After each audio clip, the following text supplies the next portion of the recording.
Alright, actually, I'm pretty sure this isn't here because someone asked me in the comments if I could make a video about it, and in fact there is nothing. I mean, why are you showing me days while I ask for days? Whatever.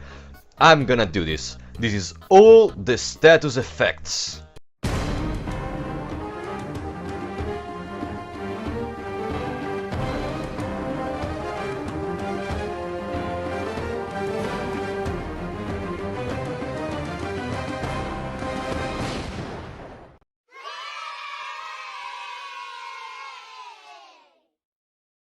Before I start, I want to clarify one thing. All these status effects can be healed by making a marriage or by giving the girl to the Moon Lady. So I'm not gonna repeat this for all the status effects. Now that this is clear, we can start. First of all, there is blindness.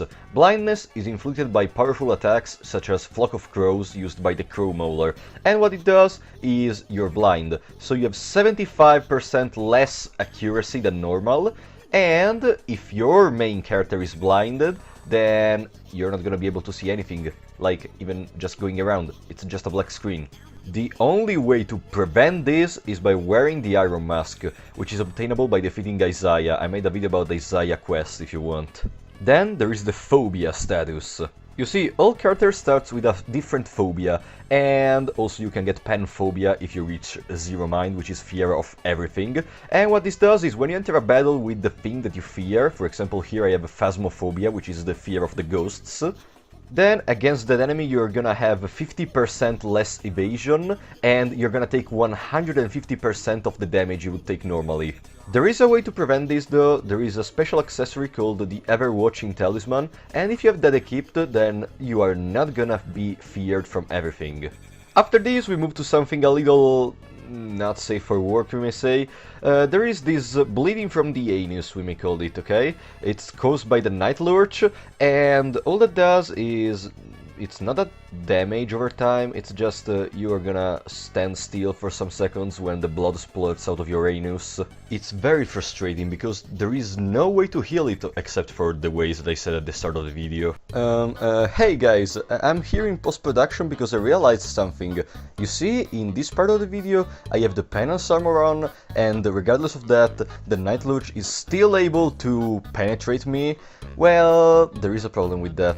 Let me explain. I found something in the code, and especially in the battle against the Nightlurch, and it says that if you have the penance armor on, then you shouldn't get the attack that violates you.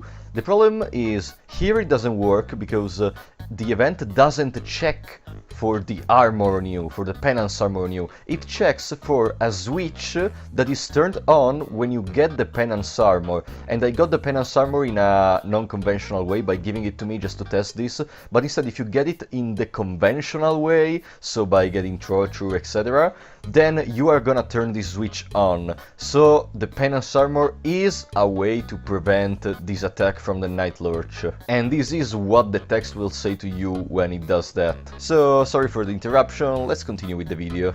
So the best thing I can tell to you is be aware that the Nightlurch can do this to you, both in combat if you fail the coin flip, and outside of combat randomly jumping at you. Then we have Brain Flower Affliction. This can be caused by any enemy that has the flower, the brain flower on their body.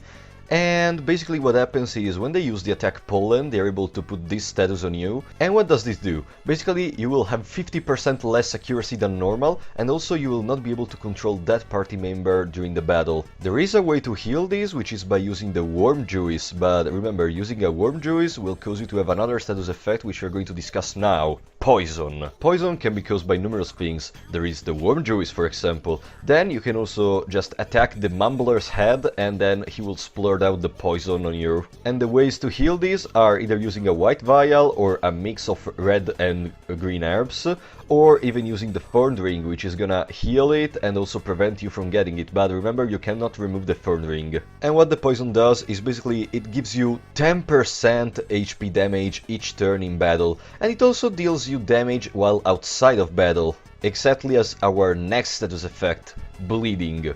Bleeding is caused by various attacks, such as the dogs, or even just by stepping on a rusty nail. There is always gonna be at least one in the dungeon. What this does is it gives you 3% of your HP as damage each turn in battle, and once again it will deal you some minor damage every 10 seconds or so while in the overworld. You can heal this by using a cloth fragment, you can also use a green herb or a mix of red and green, and if you have the Salmon Snake Soul, remember, this can not only prevent the bleeding but also heal the bleeding when you equip it. So if you have a Salmon Snake Soul, basically you have access to infinite bleed healing. Another damage over time status is the burning one. This can be inflicted by various things, such as the Dark Priests in the start of the dungeon, and it's just another 10% damage over time. Nothing too special, but it can be healed by using a water vial on the afflicted party member, or once again by having the Salmon Snake Soul equipped. Also remember, this status is not gonna remain after the battle, so if you just end the battle quickly, you don't have to deal with it so much. Next up, there is Infection. Infection can be caused in similar ways to bleeding, honestly. You can just get it once again from the dogs, from the rusty nail, but also by other attacks such as the bite from the Nightlurch. And what this does is basically once you have it, the party member that has it will get a counter that starts with 0, and every time you go into a new area, so there is the loading screen, you will get 1 counter, and when you reach 7 counters, you die. It's very easy, count with me in this moment. 1, 2, 3, 4, 5, 6, 7, and it's over. This can be healed by using a green herb, can be healed by using the Salmon Snake Soul. Once again, it's an infinite healing for the infection, such as with the bleeding. Or in extreme cases, you can just use a bone saw and saw off the limb that is infected. Otherwise, I mean, it's better than dying, you know, but remember that using the bone saw will put bleed on you. Now, there are 2 very particular statuses, because I actually don't know if there are other enemies that can put them. I only found this one, and the statuses are Toxic and Paralysis. Paralysis is just what it seems like. You are not gonna be able to act until the end of the battle, while Toxic is a more powerful poison. It is just gonna deal 20% of maximum HP as damage every turn, and can be healed in basically the same ways as the first one, the poison, but not the Third Ring. The Third Ring only protects you from poison. Oh, and be careful to not be paralyzed with all your party members, otherwise you're just done. Then we have Parasites. This is caused by those weird things called Maneba in the basement and also in other locations, but I'm not gonna spoil them to you. And basically all this does is your hunger is gonna increase more rapidly, so you're going to need more food, or you can just heal this by using a Worm Juice, but remember, using a Worm Juice will put poison on you. Then there is Fracture. This status is caused by powerful enemies such as the Elite Guard or the Crow Mauler, and what it does is basically it puts your maximum HP to 80% of normal, and there is no way to heal it, except of course for the ways that I mentioned at the start of the video. Next one is Critical State. This can be caused by enemies such as the Skin Granny or the Nightlurch, and what it does is the next thing that is gonna modify your HP, either by healing them or by damaging them in that same battle, is gonna put your HP to 1. The effect doesn't stay outside of battle, but if you want to prevent it in battle, then equip the Salmon Snake Soul.